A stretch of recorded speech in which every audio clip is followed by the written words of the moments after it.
Buonasera e benvenuti nella mia cucina, la cucina di A Tavola con Silvia.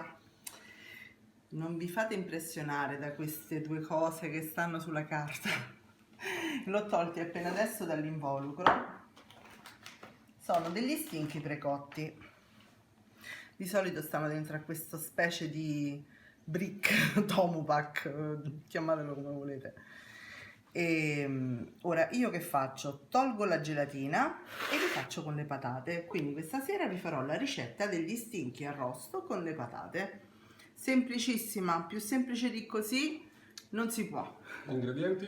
Gli ingredienti: Patate. stinchi, olio, sale e pepe.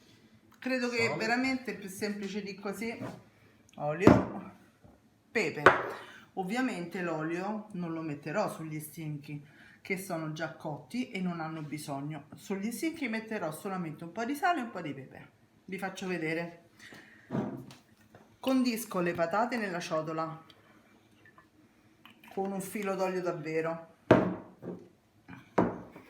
anche perché poi lo stinco nella cottura rilascerà comunque un po'. Scusate la tosse, ma sta bronchite non mi abbandona. Dicevo, olio e sale. Dicevo, lo stinco rilascia comunque un pochino d'acqua, quindi automaticamente non serve mettere troppo grasso.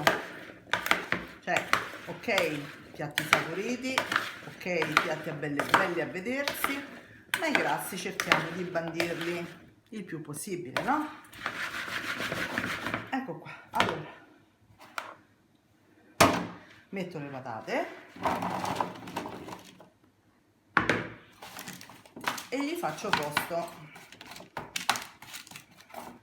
agli stinchi. Allora, le patate dipende quante ne volete mettere. Io che vi dico, non ho una quantità particolare, no? Ah, quanto basta? Cubi.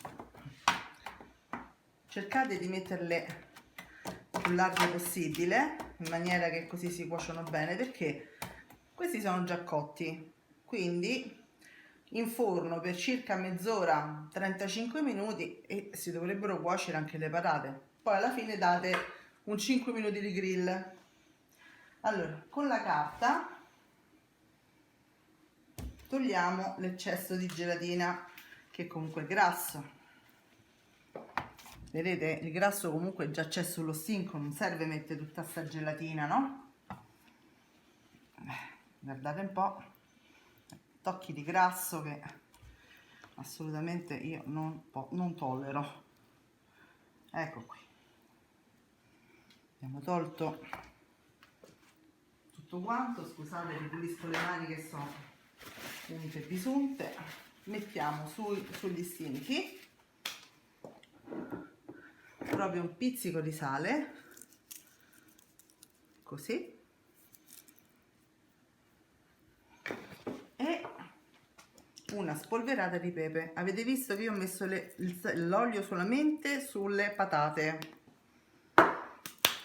Pronti al forno, 200 gradi per circa 30-35 minuti, dipende dal forno. Ci vediamo dopo, a grigliatura completata. Eccoli, sono pronti.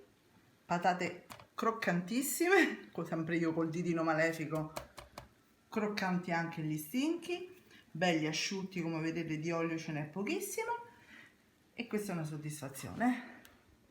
Questa è una ricetta che qualcuno già ha provato, vero Maurizio? Ciao! Ciao a tutti, alla prossima ricetta! Ciao a tutti! Ciao ciao!